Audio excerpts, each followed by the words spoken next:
If what I need most I should give you back all your love.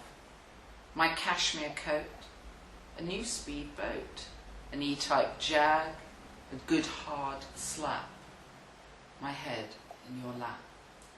If what I need most I should give you 5 days of tears, an entire facelift, a Tiffany gift, my plate of spinach, a box of Kleenex, a palazzo in Spain, a detox for this pain.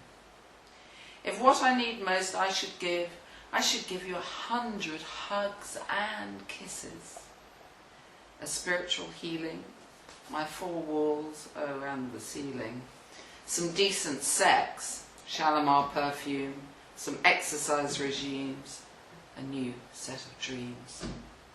If what I need most I must give you the biggest laugh, my very best smile, an extractor for bile, a lovely life, a god of a man, a nice cup of tea, the best part of me.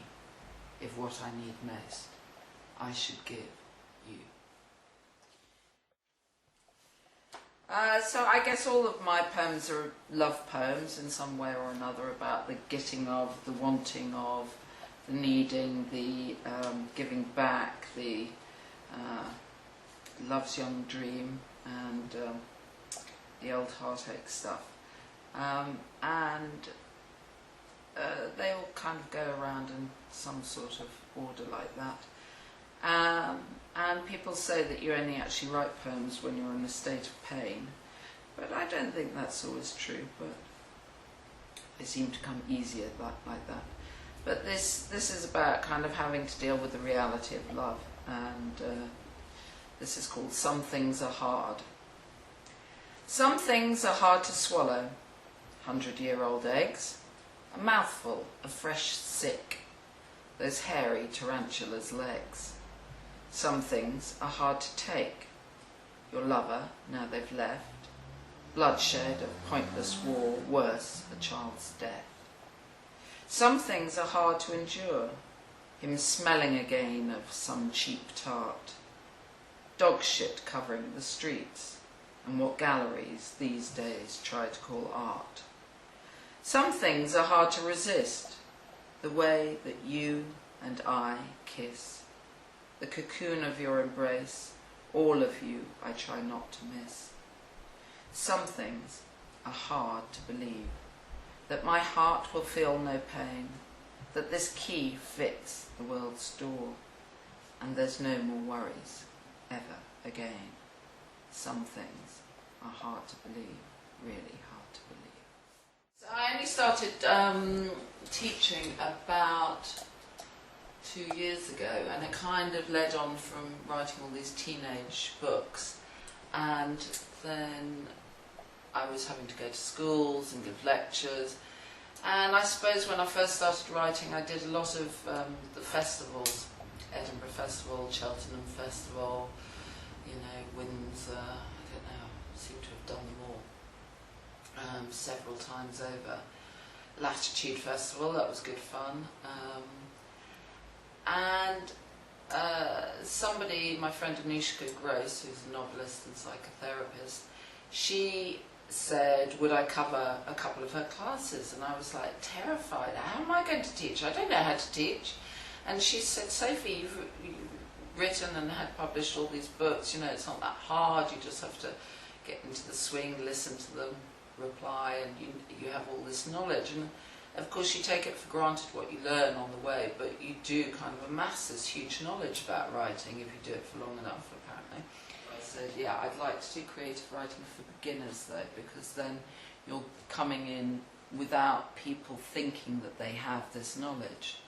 And then I'd like to do something that I'm really kind of fond of and I think is undervalued in literature, which is the short story, which I'm a great fan of because I think they're harder to do, actually, than writing a whole book. They seem shorter, but you've got to know that every single word that goes into a short story is there for a reason. You can't just write some old tripe between A to Z, like many books are full of these days.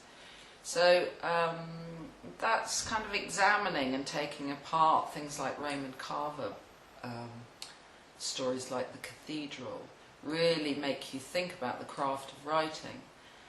And in some way, because I never went to university to do English, I did a dual degree in writing and painting, fine art.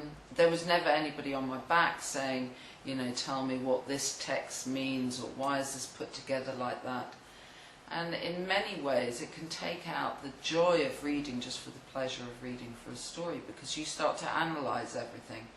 And, you know, obviously that's a tragedy when that starts happening. But at the same time, you know that you understand that you can't start a story in a way that won't make sense by the end of it.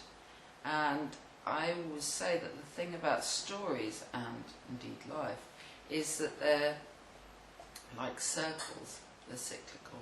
So you start at the beginning, and whether you start the story in the middle, go back to the beginning, you've always got to end up where you started. Yeah, and that's like life, isn't it? So you're born, go through all this pain and shit of growing up, you become grown up, maybe you have your own children, then you kind of almost become a baby, and unless you have some tragic accident that cuts you off short. And you go back to kind of a childlike simplicity of old age, and remembering just things that you like to remember, and not having to be responsible, just like you were when you were a child, and you could be playful and irresponsible. I think all novels are autobiographical, and don't tell me they're not, because, you know, you can just listen to a novelist on Desert Island Discs and you know they're lying if they say, oh no, I just made that bit up. Yeah, it just happens to be quite like a town that I grew up in. No, it is the town you grew up in. That is the relationship you had with your parents or your siblings, or and that's the best kind of writing, because if it is completely made up, you know that it's not going to be very convincing. I hate it when men think that they can write women. Somebody obviously once told William Boyd he could write women. God, were they wrong. In Brazzaville Beach, if you've ever read that, the only way you can tell this woman is in the jungle, is a woman, is that she keeps on going on about her bra being itchy. Well, I've never met a woman whose bra has ever been itchy to the point that you would even consciously think about it. So, William, if you're listening to this, that's my tip. Bras aren't itchy, even in the jungle.